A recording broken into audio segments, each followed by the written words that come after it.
Hola, ¿qué tal? Soy Pablo Gil y hoy quería reflexionar con vosotros sobre el mundo que nos espera a partir de ahora en adelante y por qué creo que no va a volver a ser como era anteriormente. Eh, Evidentemente es una opinión personal, como todas aquellas que intento volcar dentro de mi canal, y por tanto no pretendo que todo el mundo esté de acuerdo conmigo. Pero lo cierto es que, en mi opinión, está habiendo unos cambios estructurales en muchas pautas de lo que hacíamos anteriormente y cómo lo hacemos ahora, y que va a impactar en todo tipo de negocios y en muchos aspectos de la economía. Y luego, por otro lado, estamos haciendo cosas a fin de reducir el impacto negativo de esta pandemia en términos económicos, que está generando unos desequilibrios que probablemente tendrán un coste terrorífico en el medio y largo plazo. Si os apetece saber en qué consiste esta opinión, voy a comenzar ahora, os acompaño en este viaje. Lo primero de todo es la metamorfosis empresarial. Evidentemente, todas las empresas a lo largo de su vida realizan ajustes y cambian. Pero en este caso creo que la crisis está acelerando la innovación y provocando cambios a un ritmo que antes era impensable. Afecta a todo tipo de cosas y me gustaría poner algún ejemplo para poder apoyar mi teoría. Yo, como sabéis, por temas de trabajo, antes viajaba 4 veces a Latinoamérica al año y sin embargo ahora pienso que con el gran desarrollo que se está realizando en la tecnología de videoconferencias, streaming, ancho de banda, probablemente muchas empresas se van a empezar a plantear si realmente es necesario y si compensa económicamente desplazar a una persona de un país a otro lejano.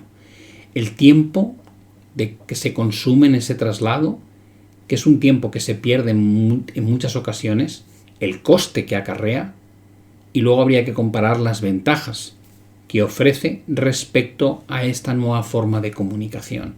Creo que muchas empresas van a descubrir que se pueden reducir, no eliminar, pero sí reducir de forma sustancial ese tipo de movimientos. Por otro lado, la forma en la que consumimos. Estamos cambiando nuestros hábitos. Hacemos lo mismo que hacíamos antes, pero de formas distintas. Conozco casos de gente que no compraba por internet y que, sin embargo, a raíz de la pandemia se han visto obligados a explorar estas alternativas.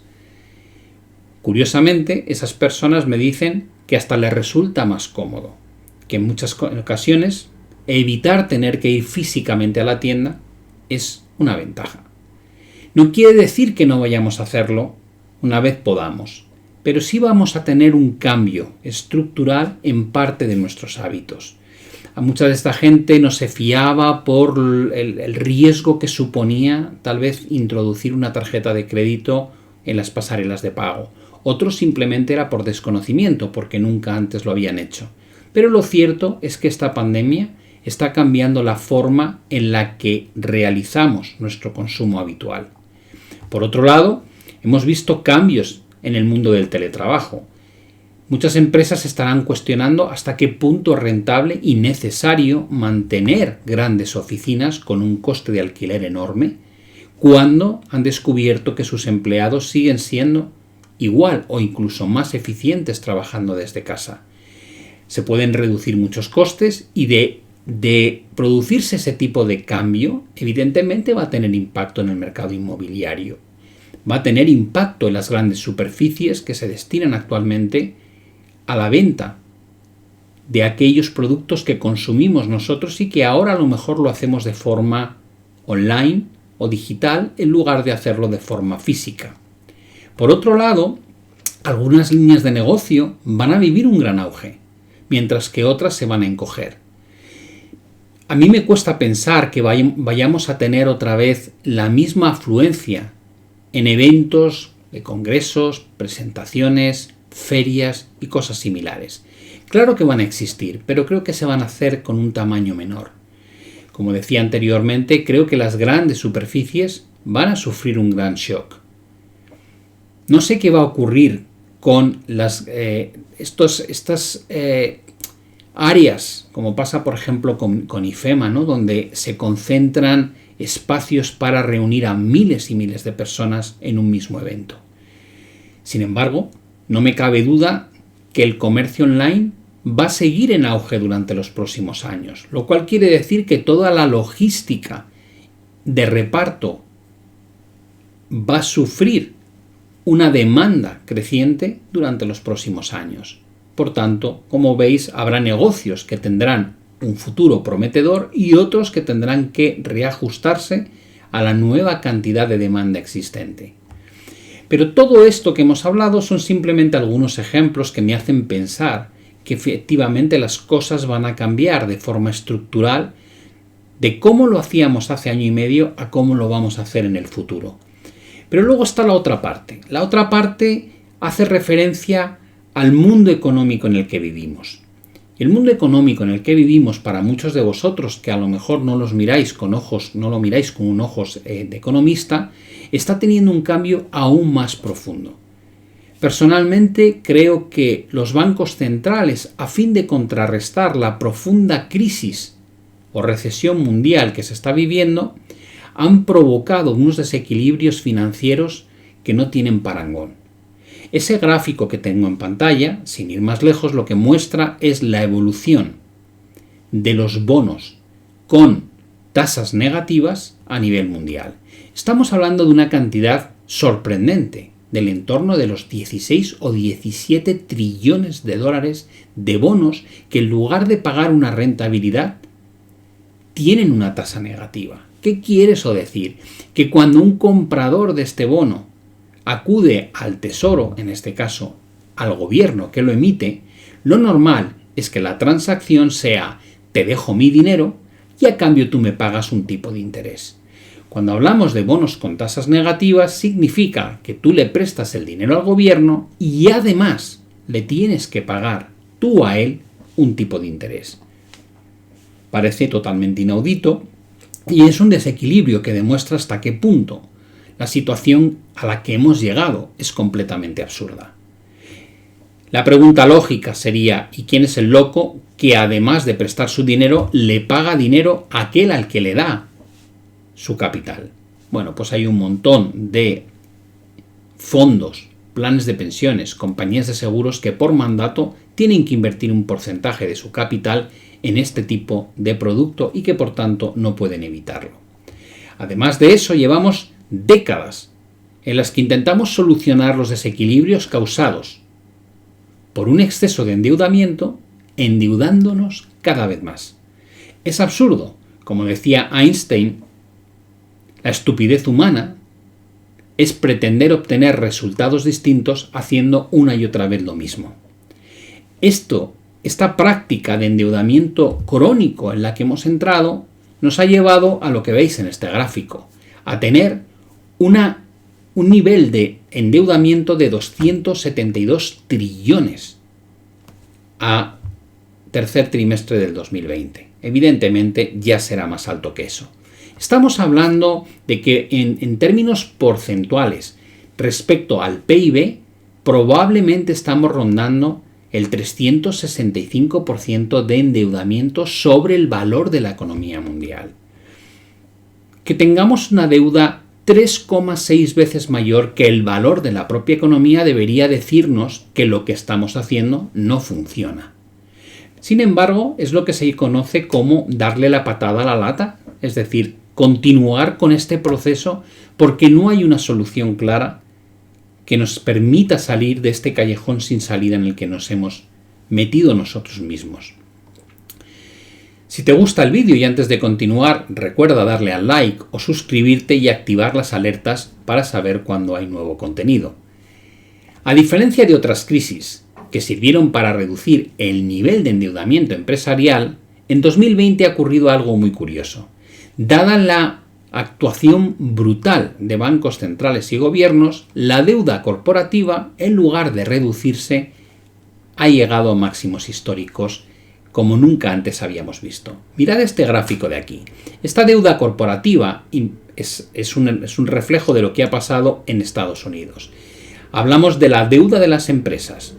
En la crisis de los 90 vimos cómo se producía una reducción de ese endeudamiento. Normalmente cuando hay crisis uno se aprieta el cinturón, tanto los ciudadanos como las empresas, y por eso se produce esa reducción de la deuda existente.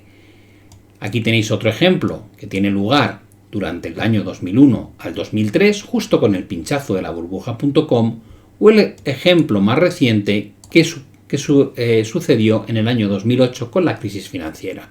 En todos estos ejemplos vimos cómo se producía una reducción de deuda. Podríamos decir que es un efecto positivo de una crisis muy mala. Al menos ajustamos nuestras pautas. Sin embargo, en esta última crisis, en lugar de hacer esto, dado que los bancos centrales no han querido que nadie sufra, lo que se ha producido es un incremento todavía mayor de ese endeudamiento, llevándolo a una situación todavía más insostenible en el medio y largo plazo. Esto no solamente ha ocurrido en términos de Estados Unidos, sino que lo estamos viendo a nivel mundial, alcanzando cotas de endeudamiento como nunca antes habíamos visto. Estos procesos de endeudamiento no hacen referencia a acudir a la deuda en situaciones en las que cuesta crecer, sino que se ha convertido en un proceso de endeudamiento crónico, que quiere decir que se acude a ello, da igual la fase del ciclo económico que estemos atravesando. Aparte de eso, el número de compañías que llamamos zombie en Estados Unidos se acerca al 20%. Tampoco es un tema que solamente afecte a la primera potencia mundial, sino que afecta de forma generalizada. ¿A qué llamamos compañía zombie? Le llamamos a aquella compañía que tiene un coste de devolver su deuda superior a los beneficios que obtiene. Es decir, no es financieramente viable, salvo por esta subvención que hacen bancos centrales y gobiernos manteniéndolas vivas con costes de financiación tremendamente baratos. Como podéis observar, a lo largo de los últimos años, este factor de compañías no viables pero que no acaban de desaparecer gracias a esa afluencia de crédito barato por parte de bancos centrales va en aumento, lo cual hace que mucho de este dinero que se está creando de la nada sea muy poco productivo. Y esto nos lleva a otro de los grandes problemas con los que lidiamos a día de hoy. La política monetaria ultra expansiva que estamos llevando a cabo está aumentando la brecha económica dentro de la sociedad, entre otras cosas porque solamente la clase más pudiente puede destinar una parte importante de su patrimonio a comprar activos financieros, que son lo que más ha subido, mientras que la clase menos pudiente, o lo que llamamos la clase trabajadora, normalmente vive con pocos ahorros destinados simplemente a comprar lo que necesitan en base a lo que ingresan por su trabajo. Como lo que está ocurriendo es que no hay crecimiento económico y tampoco aumento de salarios, sino que lo que está aumentando es el valor de los activos financieros por la burbuja que se está fomentando, al final la clase alta es la que obtiene un incremento patrimonial mayor en detrimento de la clase media y la clase baja. Lo cierto es que para el ahorrador se está produciendo algo que llamamos la represión del ahorrador. Alguien que ha podido aglutinar una cantidad de dinero a lo largo de su vida laboral y que ahora querría no tener que arriesgar y obtener una pequeña remuneración por su dinero o rentabilidad con poco riesgo. Lo que antiguamente nos ofrecían, por ejemplo, los bonos y que a día de hoy, como estamos viendo a tipos negativos, no son ya una opción. Por tanto, si no queremos perder capacidad adquisitiva como ahorradores, tenemos que buscar algún tipo de inversión que nos ofrezca una rentabilidad mínima, y descubrimos, por desgracia, que hay pocas alternativas más allá de la bolsa, que en este momento se encuentra en uno de los peores momentos para invertir a medio y largo plazo, teniendo en cuenta, como veis en esa tabla, que las métricas, y da igual cuál usemos, de la valoración de una de las bolsas más importantes del mundo, como es la bolsa estadounidense S&P 500, cotiza a nivel histórico dentro del percentil más caro de la historia. Por tanto, a largo plazo, la probabilidad de que comprando a estos niveles tengamos un retorno positivo es realmente bajo. Más allá de este punto, habría que hablar del mundo económico y financiero que hemos creado y que descansa sobre una premisa de que todo irá bien siempre y cuando no surjan fuertes presiones inflacionistas. Como podéis ver en este gráfico en el que he traído el comportamiento de la inflación core, y ya sabéis que cuando hablo de inflación core me refiero a la inflación donde no se computan ni alimentos ni energía, porque son los componentes de la inflación más volátiles, por eso llamamos inflación core o subyacente, y hablamos de la OCDE, un conjunto de los países más representativos del mundo. Y como podéis observar, hay como dos partes claras en el gráfico. Una antigua, que se extiende hasta la parte final de la década de los 90, donde la inflación se movía desde el 2% como muy bajo hasta el 15%, y otro periodo a partir del año 96-97, donde vemos una caída continuada de la inflación hasta estabilizarse en cotas muy bajas, entre el 1 y el 2%, que es el entorno en el que vivimos a día de hoy. ¿Por qué digo que el mundo económico y financiero que hemos creado descansa sobre la premisa de que todo irá bien siempre y cuando no haya presiones inflacionistas? Porque evidentemente si hubiese presiones inflacionistas, los bancos centrales no podrían seguir ofreciendo barra libre de crédito barato. Tendrían que subir las tasas de interés. Y si subes las tasas de interés con un mundo tan sumamente endeudado, evidentemente el coste de financiar dicha deuda se dispara. Y a partir de ese momento, tanto ciudadanos como empresas y gobiernos empiezan a ser insolventes. Y eso pondría de manifiesto la barbaridad que hemos estado haciendo a lo largo de estos años. Lo cierto es que, por mucho que se inyecte dinero en nuestro sistema económico, de momento no tiene un problema porque la velocidad a la que cambia de manos dicho dinero no hace más que bajar. ¿Por qué? Porque no se está utilizando realmente para hacer inversiones productivas, sino sobre todo para especular en activos financieros. Pero ¿qué pasaría si ese dinero realmente llegase a la economía real, se pusiese en funcionamiento? En ese momento la cosa cambiaría mucho. Fijaos cómo antes hablábamos de lo que ocurre a partir del año 96-97 y es precisamente cuando la velocidad del dinero empieza a caer, cuando la inflación en el gráfico anterior empieza a hundirse y a mantenerse en cotas tremendamente bajas. Todo ese periodo corresponde a esta fase en la que la inflación está sustentada en una pérdida de velocidad de utilización de la M2 o cantidad de dinero en circulación. Porque lo cierto es que la M2 no ha dejado de crecer, pero nunca antes lo ha hecho al ritmo que lo estamos haciendo.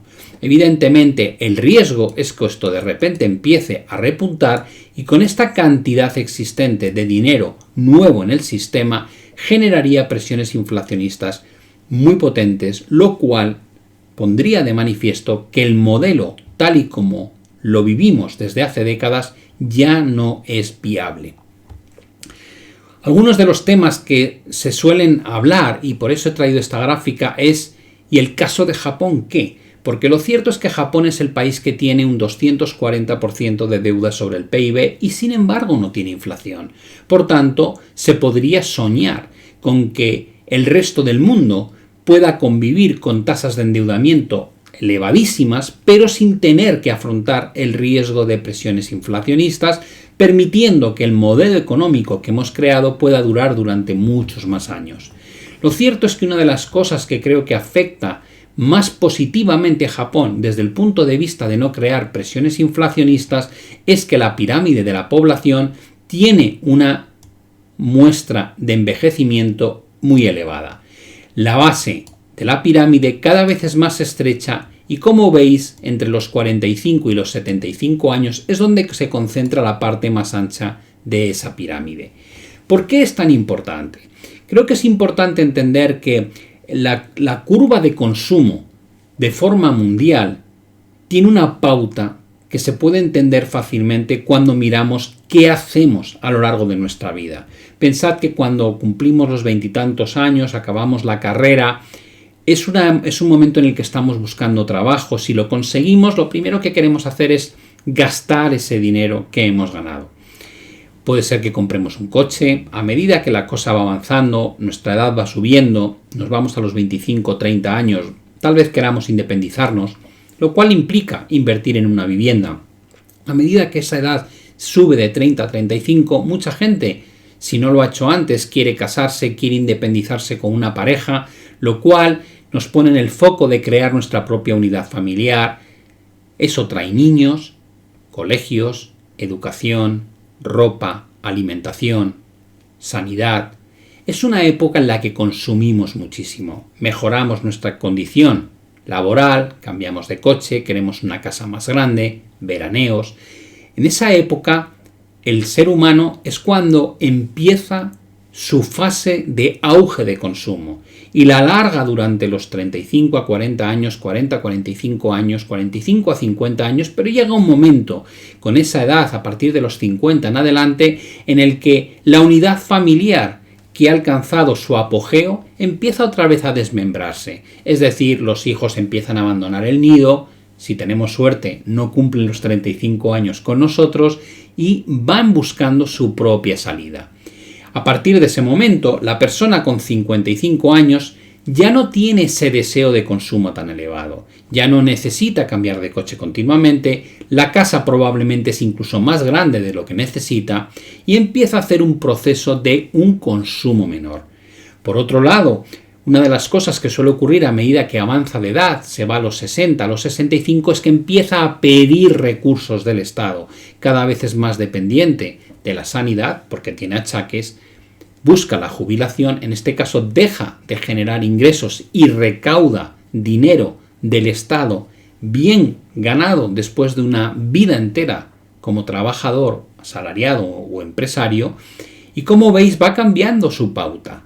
Por tanto, cuando tenemos zonas o bases de población joven, quiere decir que la inercia de consumo es brutal, pero a medida que envejece la población, ese ritmo de consumo de forma natural se va reduciendo. Y en el caso de Japón, probablemente el ritmo de consumo cada vez es más bajo, lo cual ayuda a que la inflación se mantenga en cotas muy inferiores a lo que debería estar en otras circunstancias. Pero la forma de la curva de Japón no es exactamente la misma que tenemos ni en China, ni en Estados Unidos, ni tampoco en Europa. En Europa vamos camino de eso mismo, pero todavía vemos que la base más ancha aglutina edades mucho más bajas que en Japón y la parte de arriba más ancha todavía no ha alcanzado ese envejecimiento tan elevado como en Japón. Terminaremos siendo un perfil como el japonés, no cabe duda, pero nos queda todavía por delante tal vez 1 o 2 décadas.